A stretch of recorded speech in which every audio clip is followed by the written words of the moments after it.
Welcome to the Fight with Teddy Atlas, presented by Dynamic Striking. I'm Ken Rideout, joined as always by the voice of MMA, Teddy Atlas, and today's special guest, the toughest piñata maker in North America, the baby assassin, the newest UFC champion, Brandon Moreno. Welcome to the show, champ. Oh, guys, thank you so much for this space. I really appreciate it. It's a pleasure to meet you guys. It's great to have you, Brandon. It's tremendous. Congratulations on not only winning the title, but becoming the first Mexican-born UFC champion ever. How does that feel? How were you greeted in Mexico after that?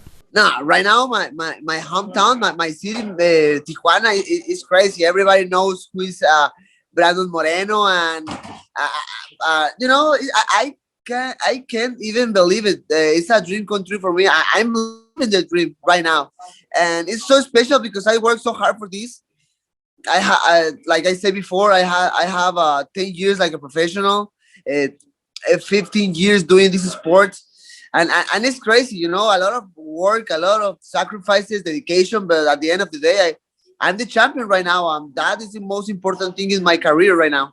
Yeah, well, congratulations. It was an awesome win, and we really enjoyed it. Man, thank you. And was it a really hard training camp because since the rematch in December, I've never stopped to think about the fight. About the next fight, about the Deiveson, about the next game plan to improve my skills. It was a hard training camp, but I'm the champion. How does it feel to push over Canelo, and now you're the big man? No more Canelo. Are you and Canelo? Are you and Canelo friends? Now have you been friends? And I'm joking around, of course. Canelo is so big over there, but they have to make room for Brandon Moreno now. No more just Canelo. Maybe. Are you friends with him? Actually, I don't meet with Canelo yet.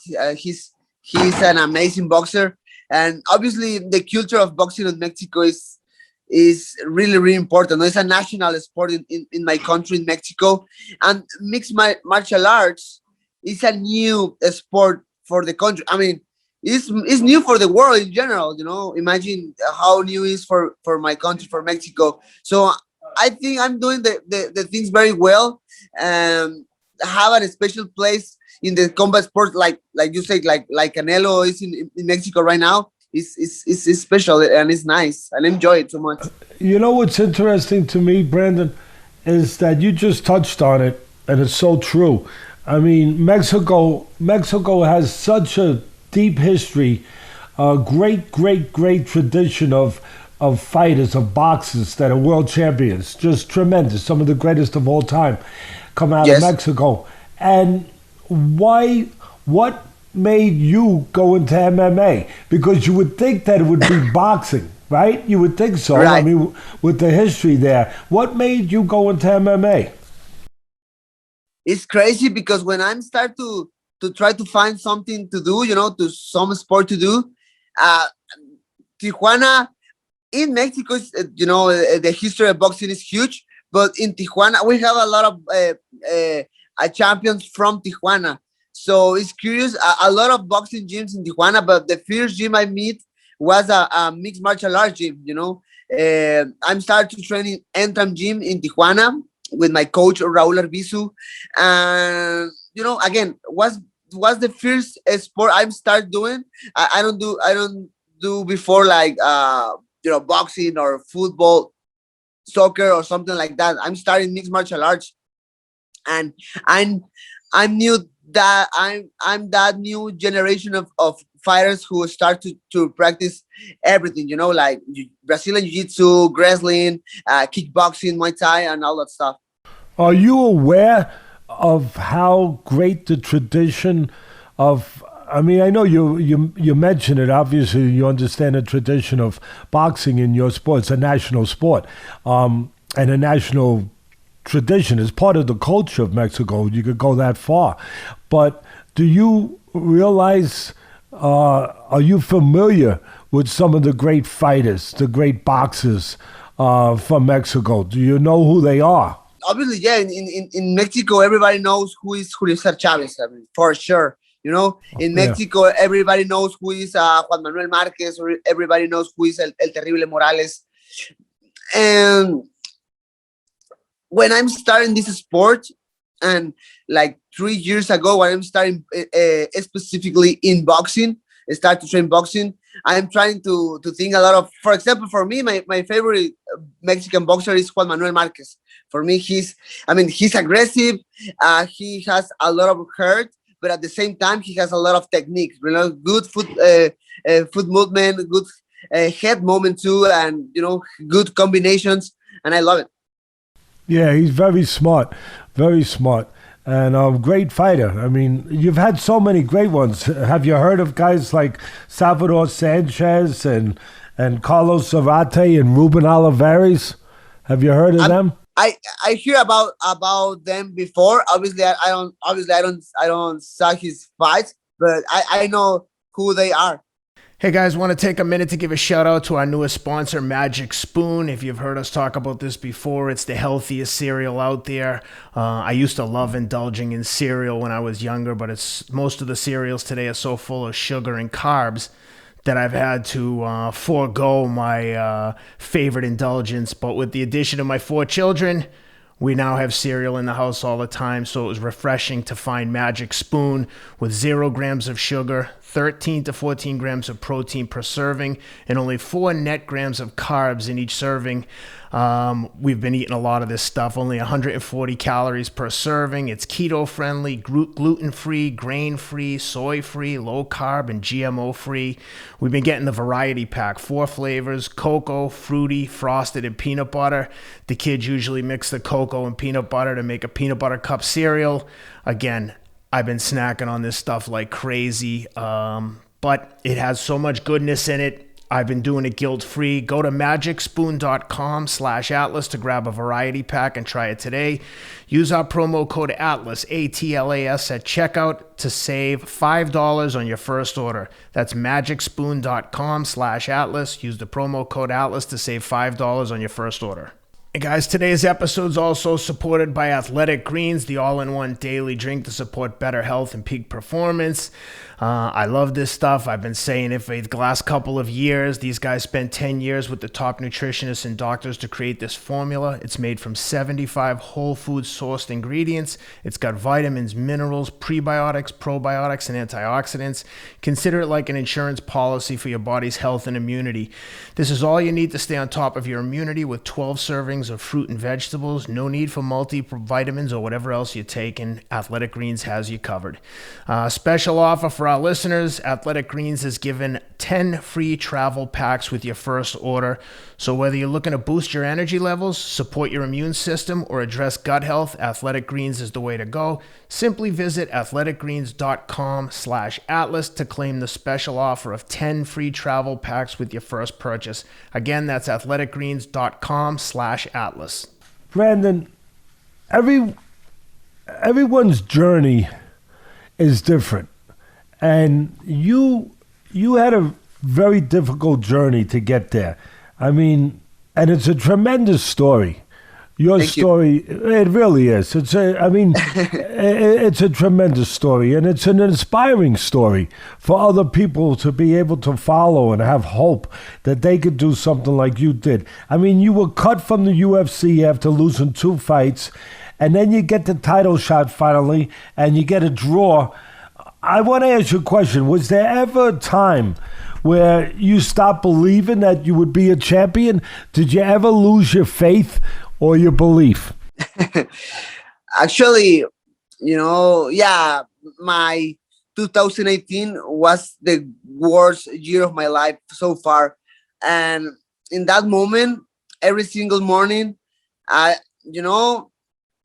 when I wake up in the morning, I was thinking like, oh man, I can't do this anymore. I feel like I don't believe in myself anymore in that time. But then is when the discipline come with me, because even when I don't have too much motivation to go to the gym, I wake up early in the morning, and eat my breakfast, and then go to the gym and do my practice.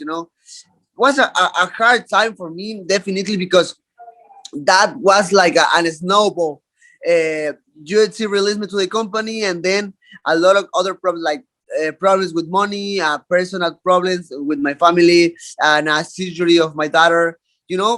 Was a hard time, but at the end of the day, I have a hate love relationship with that year, because I hate the year because it was really hard, but at the same time, I love it because that gives me too much experience in my life. And I'm very young. I'm 27 years old, but I think the experience I have is amazing for my age. See, that leads me right into the next question. If you didn't have, and this is important for people to hear, if you didn't have such a hard journey, if you didn't have those early losses, if you didn't get cut from the UFC, all those things that seem like terrible things at the time, and they were, there's no doubt about it.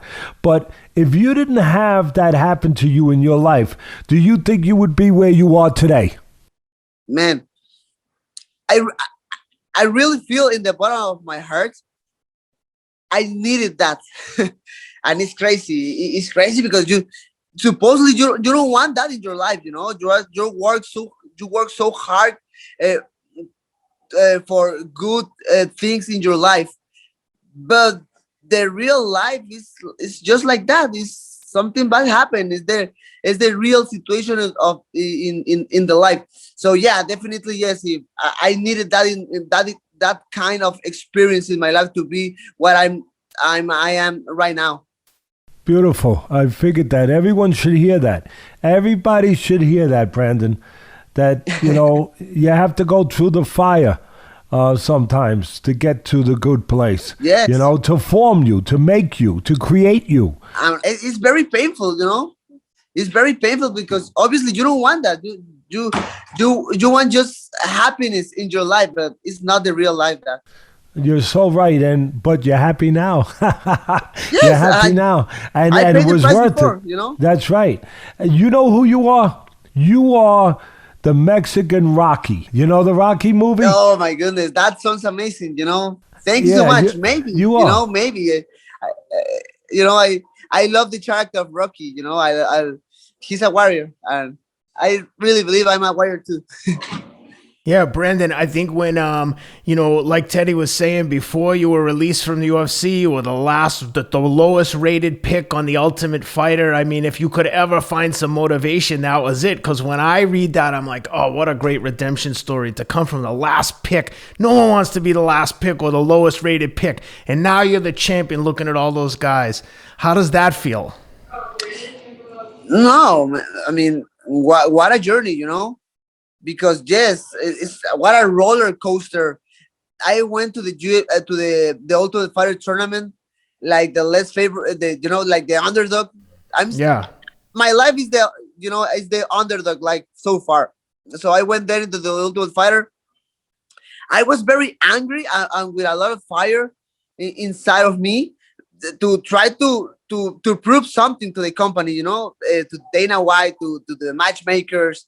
I fought against the number one seed in the tournament, and I lost. I felt very disappointed of myself by my performance in that moment.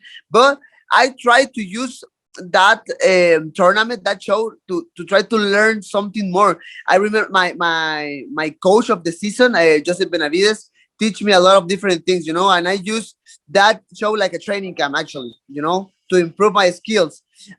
I had a conversation with my head coach Raul before to go to the house, to the Ultimate Fighter, and he's saying something like, "Hey, you are young. If you lost the tournament, nothing matters. Nothing matters. Use that time to improve your skills, to improve your performance, and use the Ultimate Fighter like a training camp." And I did it. I did it just like that. And then UFC gave me the opportunity to make my debut in the UFC in a short notice against Luis Smolka. In that moment, Luis Smolka was the number 9 rank in the flyweight division. obviously I was scared, but at the same time I was so excited to prove something. Still prove something. You know, Brandon, somebody in the UFC has a pretty good eye for talent. And I'll tell you, no, really, because I find it very interesting, and you just touched on it, you know, where you were an heralded prospect, actually. You were seeded last among the 16 competitors in the Ultimate Fighter 24 tournament. You lost your first fight in the tournament to the top-seeded fighter that you were just talking about, yet you were the only one in the first round that lost, the only loser in the first round in the entire tournament who was offered a UFC contract. Somebody saw something. Somebody saw something. I mean, you lose in the first round and nobody else gets offered a contract and you get offered a contract. So that's a great lesson right there. I mean, I don't know what can I say to, you know, I'm just trying to work hard every single day, you know. And I remember the Ultimate Fighter. I remember work so hard after my losses.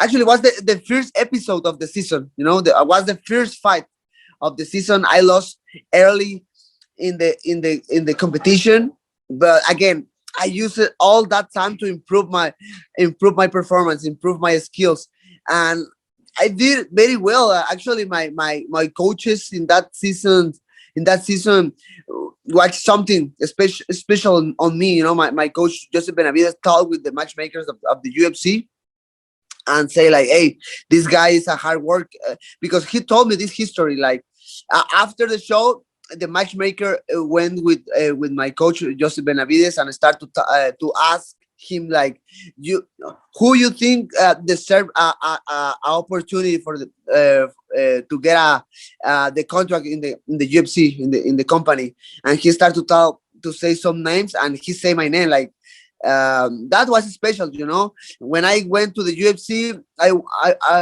won my first fight against Luis Smolka, so I proved something, and definitely I know the matchmakers, the company saw something in that moment. You know what?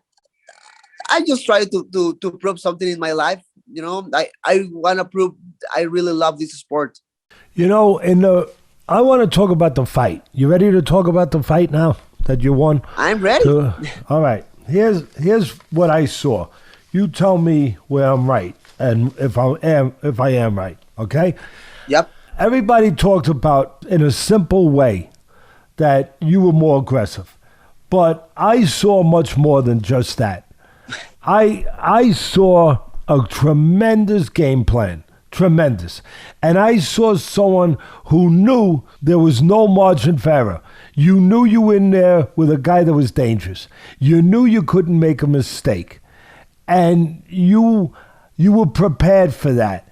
And I saw a game of chess, very fast chess, but where you knew exactly what the moves you were going to make and what you needed to do.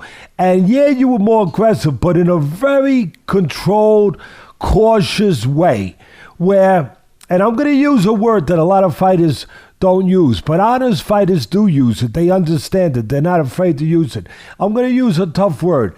I'm going to use the word fear, where you took your fear and you used it. You controlled. I watched that fight and I said, oh my God, I'm watching a guy who's on top of everything today. This is his greatest day of his life. He's using his fear in the way we're supposed to use our fear, to be in control, to be ready, to be sharp, to be fast, to be alert. And he's pushing in a very cautious way. He's pushing forward with Figueiredo, but he's ready for Figueiredo to make a mistake. He's forcing Figueiredo to make a move where he can either beat him to it or counter him. And I'm watching, I said, this is unbelievable. I wish, I want, when I talk to him, I want him to get credit for this, and I want him to talk about this, and I want to ask him if I was seeing what I thought I was seeing, where he's pushing Figueiredo, where at once he's making him feel the pressure, and he's making him react to the pressure, and then when it's the right time, he's going to attack. He's either going to beat him to it or he's going to counter him. And I saw you push Figueiredo, you make him throw a wide punch, a wide hook, and what do? Bang! You beat him with a straight jab, and you drop him with that straight jab. You made him make a mistake. You made him feel the pressure. You controlled him. And then what do I see? I see the second round. You go to the mat, and the same thing. You make him overreact just a little bit. And in a second, bang! You pounce on him. You use your everything, your fear, your readiness, your nervousness, your anticipation, everything. You use it to be quick, to be fast, to be smart, to not make mistakes, and to not give this guy a second chance. You forced him to just overmove a little bit, and then bang, the next thing you know, you're on top of him. You're like a spider. You go right around him. You get him into that submission move, and it's over. But it was so brilliant. It was so brilliant. Can you? I just had to say that. Can you talk about that, please? Tell me if I'm right. Let me tell you something, Teddy. I mean, definitely the game plan was incredible. Was exactly what I wanted in that moment. But the key of the victory, at least I really believe that, the key of the victory was my mindset. That's what I mean. I'm talking about the mind. I'm talking about that you were so much in control, so calm. You knew exactly what you had to do, and you forced him into mistakes. You knew you had a dangerous guy, a really dangerous guy. And sometimes when people have a dangerous guy, they lay back because of the danger. You said, no. I'm going to push. I'm going to push him into mistakes. I'm not going to walk into the fire. I'm not going to be stupid. I'm not going to be careless, but I'm going to put a cautious, controlled pressure on him where I'm going to force him to do something and take advantage of it. Does that make sense? Definitely, 100%. It was a combination of, to be aggressive, but to be very, very smart. For the first fight, for example, when he changed his stance to sopa, he threw a lot of kicks, and my forearm was very damaged after the fight. But now I tried to kick the inside of his leg, that was part of the game plan. For example, try to attack too much the body was another thing in the game plan because he cut too much weight. He's a huge guy. To be honest, in my personal opinion, he needs to go to the bantamweight division because he cuts too much weight, and I think it's not really healthy that in some point. So attack the body was part of the plan too. Throw more than one jab. The first fight was just one jab, and that works in that moment. But I remember one of the best counters he made in the fight was the counter of the jab. So what happened if I throw, I don't know, 2 or 3 jabs, that was the difference. But again, the mindset, at that moment, I was on fire and I was ready to die if it was necessary to get that belt, I was ready to die, literal. I was ready. It's a great lesson for young fighters out there because there's 2 ways to deal with a very dangerous guy because he's a dangerous guy. He's a good striker, good puncher. Yeah, no, he's real. He's real. That's the right way to say it. And one way is to lay back, a little bit like a Mayweather, where you wait for something, you counter that. But another way is, again, and I think it was the right way for you, to push it in a very careful, cautious, smart way, to push the envelope and force him to react in a way that is going to create mistakes, and then capitalize on those mistakes. And I think your pressure made him throw a wide hook. It made him throw a wide hook, and then you hit him with the jab. I think your pressure on the mat, your quickness, I think it made him overreact, where he made himself vulnerable, where he made a little mistake. And man, that's all it took was a little mistake because you were ready. But it was more than that. It was your mental part. It was like you knew that you can't make a mistake with this guy. So when you get the right opportunity, you're going to make sure you take advantage of it. And you know what, Teddy? Actually, even before to the fight, before that, for example, in the press conference, when I see him, the first time in Arizona for the fight, he looks different, because the last fight was a war against me, and I think he doesn't want to prepare for another. I was ready to die for that in the last fight, and I think he not really, he felt something different in me. I remember he looks very confident in the last fight against me. Like I saw in his face he's trying to beat me really bad in the first, second round, knock me out, submit me or something like that. But on these ones, he looks different. He respect me. He respect too much my abilities, my skills. That was a difference too. I think so. I thought that when he shoved you at the press conference before this last fight, that it was a red flag that things were going to be different, because that isn't his real character to act like that at a press conference. And you seemed a little surprised by it too, almost like, what are you doing? Like it seemed very right. Right. Yeah. I mean, yeah. His face looked different. He looks a little bit frustrated. He doesn't want to watch me directly to the eyes. He keep his sunglasses. I don't know. Maybe I'm wrong. Maybe he doesn't want nothing important. But at the end of the day, I think that was something important in the fight. Yeah. I'm sure it was. And a person can feel, fighters in particular, when you're in that whether it's the ring or whether it's obviously the octagon. The octagon. When you're in there, they can feel things. You can feel things. You can feel the strength of the fighter. Yeah. You can feel the frustration of the fighter.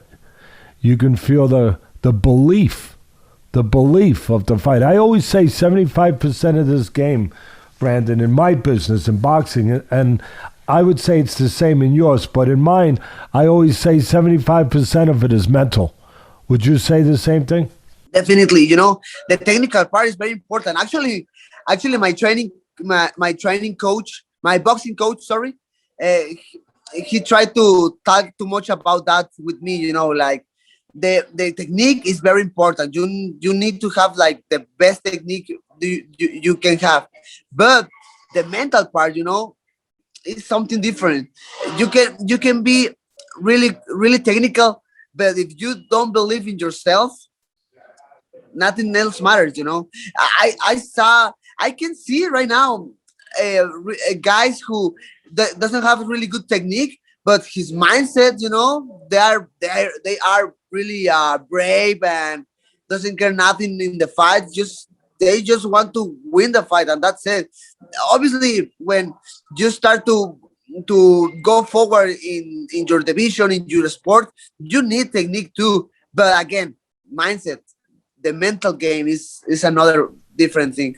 Speaking about technique, all great fighters in my sport, in boxing, they have a signature punch. Like they're, something that they're famous for, something that they're very good at, that they're known for. Like Floyd Patterson had the leaping hook. Kid Gavilan, great Cuban fighter, he had the bolo punch. Mike Tyson had the uppercut, where he would hit you over here and then bang, he'd bring the uppercut up. For me, I'm looking at you and I'm going to ask you if your signature move is the rear naked choke. I'm showing off a little bit, I'm showing off a little MMA stuff that I'm picking up. You're so good at that. Is the rear naked choke is that fair to say? Would that be Brandon Moreno's signature move? Maybe yes. I mean, it's part of the ground game, and the real naked choke is a famous choke in the Brazilian Jiu-Jitsu. But yeah, I mean, I have a lot of real naked chokes in my career. So yes, maybe can be a signature of my game. And talking about the submission game, well, maybe talking about the striking game, in the last 3 years, I think I improved too much my jab. I love to keep my distance. I know how. I love to feel how can I put pressure with the jab, and the guys doesn't have the enough answer in my long jab. I have a long arms for the division. My jab is very well. It's fast. It's long, and I love that part of my striking. Well, the jab is so important in boxing. I mean, it's the most important punch because it starts everything. I mean, it sets up your other punches. It controls range. It controls distance. It helps you with defense. I mean, the jab is probably used 70% of the time during a fight. So in our sport, in my sport, in boxing, the jab is the most important punch. But I'm going to leave you with something with that. Okay. Always, as great a punch as it is, it can be a dangerous punch if you throw it at the wrong distance or the wrong time and the wrong position.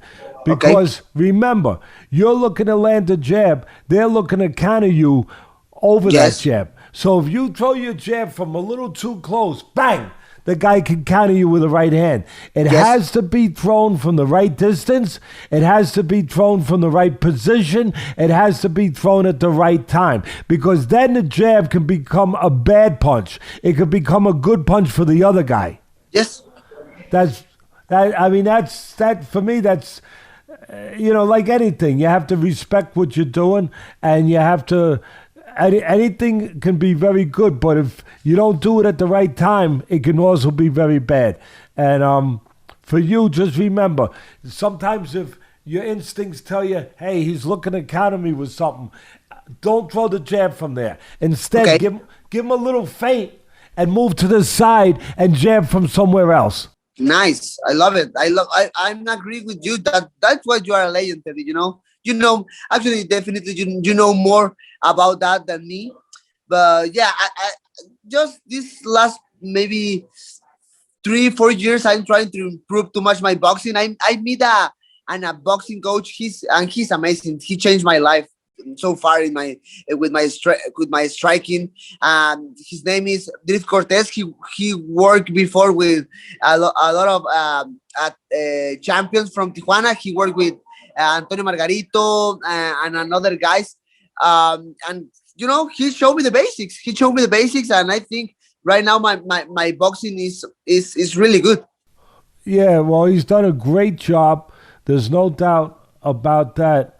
And you just mentioned a great fighter, Antonio Margarito.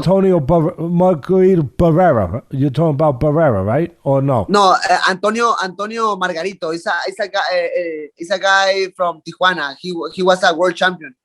Oh, Antonio Marco Barrera was a great fighter in Mexico. Yeah. And I want to bring him up for this reason. There's an interesting connection with you and him. You know what it is? What? You were thinking about being a lawyer, going to law school. Am I correct? Okay, yes. Yeah, you were going to go to law school instead of this, but you wound up pursuing the MMA. But there was a period that you thought you'd go become a lawyer. And a little bit, yes. And your mother wanted you to. Is that fair to say? I think it's in some point the mothers want, I like you. for his son, a professional career, Yeah, of something course. not in danger. Yeah, And where yes, you're of not course. where you're not getting hit. Yeah, You know, exactly. I mean, although you could get hit in different ways in life, in the courtroom, you could Yeah. you get hit different ways. But Marco Antonio Barrera, great Mexican fighter, great world champ. Amazing.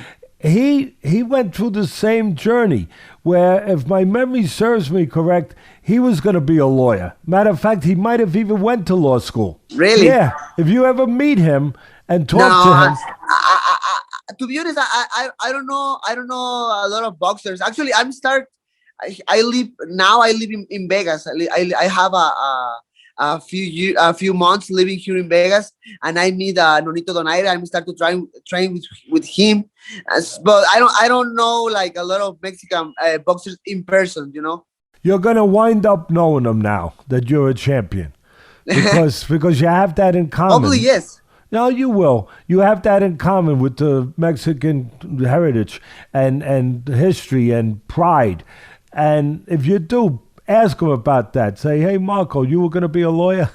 I was thinking I will. about... I yeah. will. I promise. Talking about the jab, it's interesting you brought that up because I've seen some other MMA fighters with their striking that have improved themselves in that area. And Okay. one of them that I noticed improved himself, he retired, and some people might think he's the greatest of all time. But Khabib, just like you, who's so good on the mat with the Brazilian Jiu-Jitsu, with the grappling, with all that, so good. But he understood he had to get better at the striking. And he did get better. And I noticed in his last couple of fights, one of the things that made him better was he started using his jab more, Khabib. And so it's interesting for me to hear that you were looking to improve your striking and you were concentrating on the jab, and that also Khabib, for me, had done the same thing. I mean, for example, obviously Habib is right now. I really believe he's a legend in the sport. So he was and he is undefeated, and he started to improve his striking because maybe he knew that can be a hold. Yeah, hold. You say hold? Yeah, in the floor. Yeah, a hold some opponent can use against him. For me, in my specific situation, I needed to lose a few fights to start to know about, to start to watch that, like the striking can be an area I can improve. So yeah, I just wanna, in mixed martial arts, you need to be the most complete fighter you can, because it's not just striking, it's jiu-jitsu, it's grappling, it's everything, and you need to improve everything, definitely. Do you play chess? A long time ago, not right now, to be honest. Yeah, because again, and I'll finish with this for me. Okay. That was a chess match. Very fast, very fast chess. But you were checking him, and then all of a sudden, before you knew it, it was check, checkmate. Teddy, I mean, I saw the last fight against him, like, I don't know, 10, 20 times, before the rematch. I made the game plan with my team, and yes, I saw everything. I tried to make a lot of fakes to make the reaction, like you say, the jabs, put the distance, put pressure, and the combination of be aggressive, put pressure, but at the same time keeping the distance. That is hard, but I think I did it well. It was brilliant. You didn't do it well. You did it brilliantly, perfectly. Thank you. And the last thing, I know you and your wife have 3 daughters. One of them, Megan, had to have surgery at one point in her life after she was born. How is she, and how's all of your family? Actually, it was my older daughter, Madison. Had his I'm sorry. I thought it was no problem. It was Madison. Um, and she's fine right now. She's amazing. In that moment, something wrong happened in his stomach. You know, and we went to do some tests for her, but in some point, the doctor said, "No, you know what? We need to do that surgery." Um, but no, right now she's amazing. She's very happy because I mean she's happy, but at the same time she's a little bit scared because she need to go to the school here in the United States, and she went to the school in Mexico, so she doesn't speak English. So she's a little bit nervous about that, you know, because it's another language, another school, another guys, another friends, another teacher. But she's excited too. If anybody could talk to her about being nervous, her father can.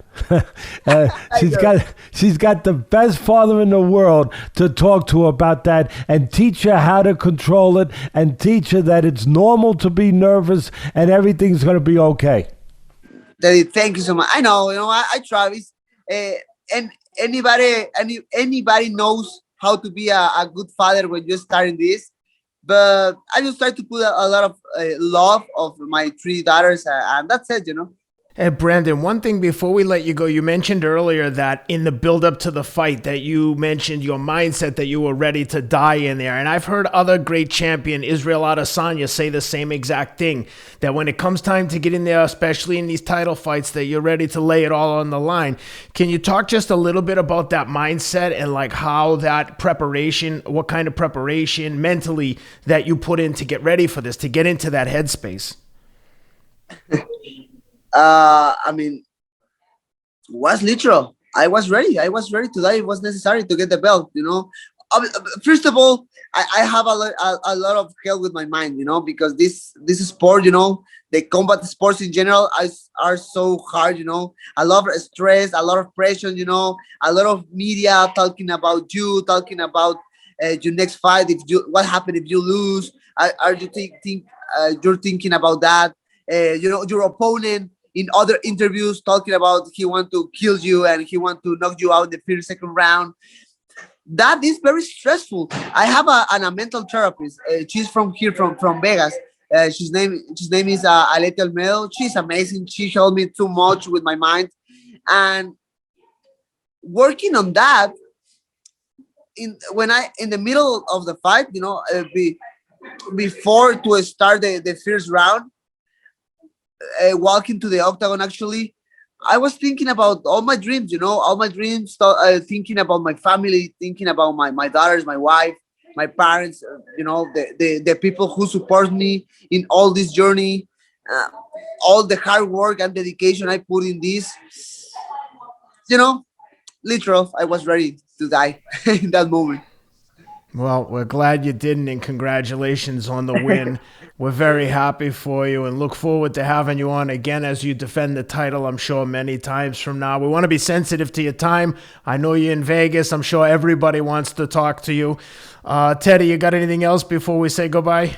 The only thing that I would leave you with is do your kids love Legos? I love Legos. I know. Actually, you do. I'm the Lego builder in the house. That's my hobby.